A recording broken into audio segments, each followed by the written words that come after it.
నమస్తే. రాష్ట్రంలోని ఇంజనీరింగ్ కళాశాలలో పనిచేస్తున్నటువంటి అధ్యాపకులు మరియు చదువుతున్నటువంటి విద్యార్థులు ఎదుర్కొంటున్నటువంటి ప్రధాన సమస్యలు రోజురోజుకు పెరిగిపోతున్నాయి.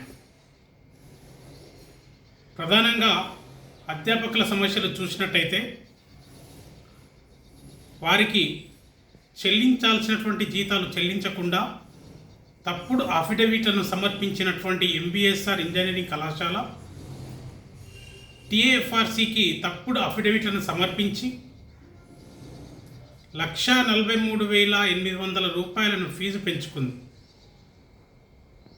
మరి ఇక్కడ చూస్తే ఉద్యోగులకు చాలినటువంటి జీతాలను చెల్లిస్తూ కాలం వెల్లదీస్తూ వస్తుంది ఎంబీఎస్ఆర్ ఇంజనీరింగ్ కళాశాల.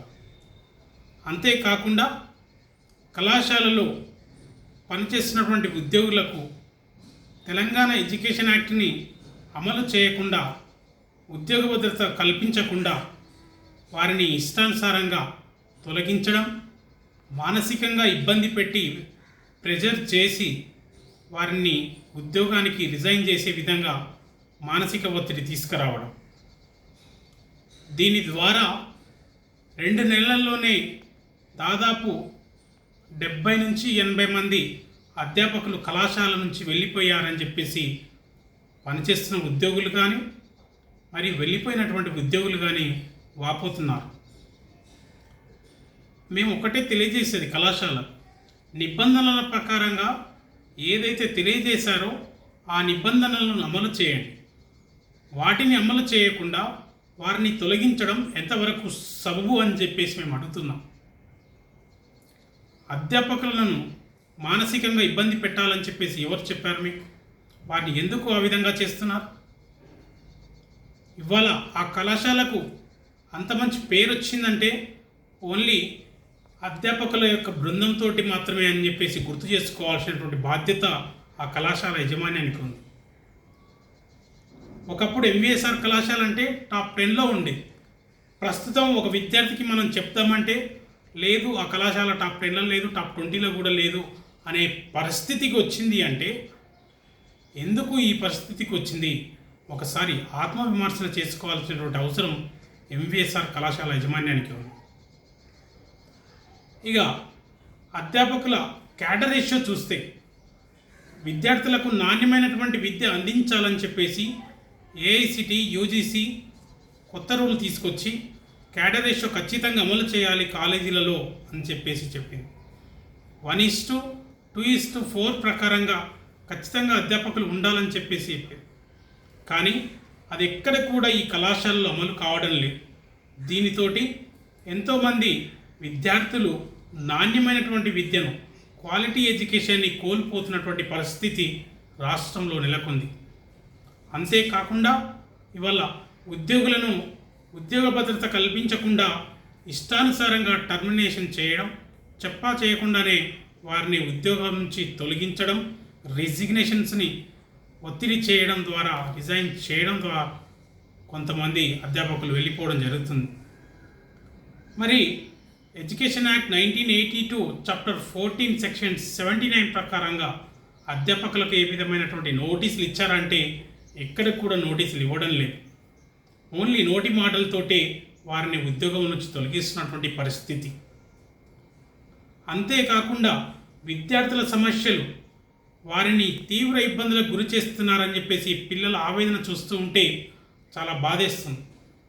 లక్షల రూపాయల ఫీజును కట్టి మేము ఇంత ఇబ్బందులకు గురవుతున్నా కానీ కనీసం మా మేనేజ్మెంట్ పట్టించుకోవడం లేదు, రండి అన్నా అని చెప్పేసి మా ఆవేదన చెందుతూ ఉంటే చాలా బాధేస్తుంది.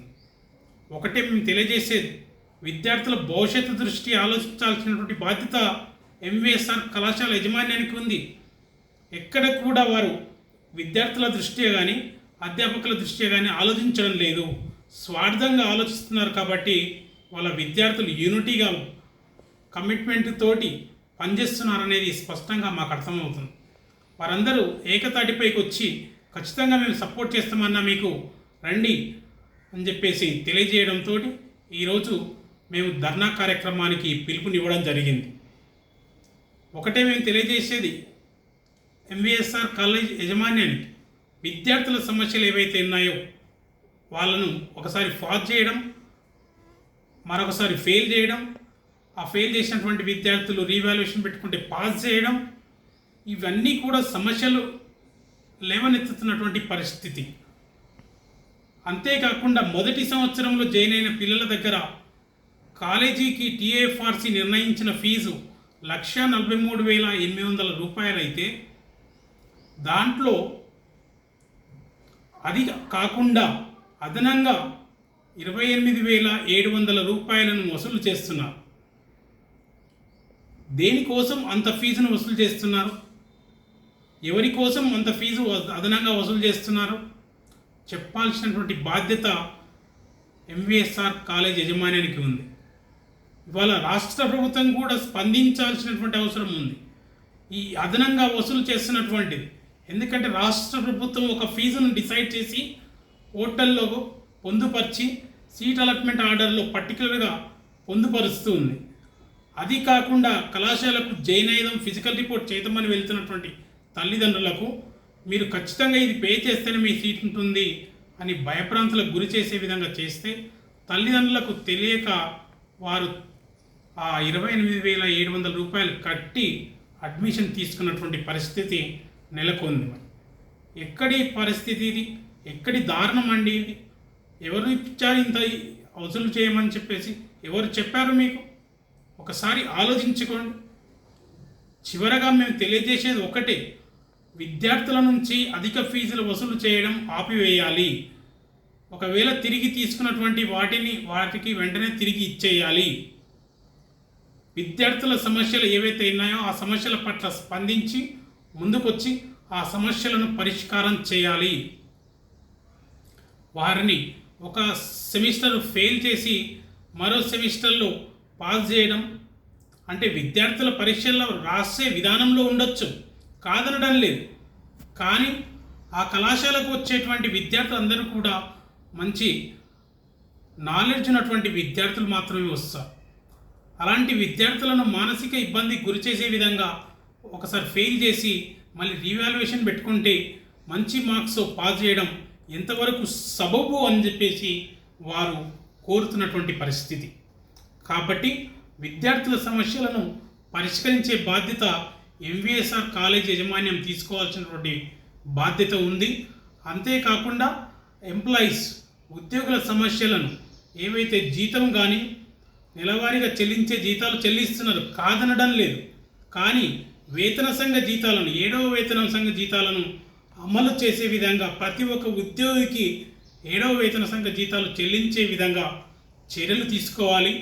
ఈఎల్స్ సిఎల్స్ విధానంలో పాత విధానం ఏమైతుందో అది మీకు తెలుసు కాబట్టి దానిని అమలు చేయాలి.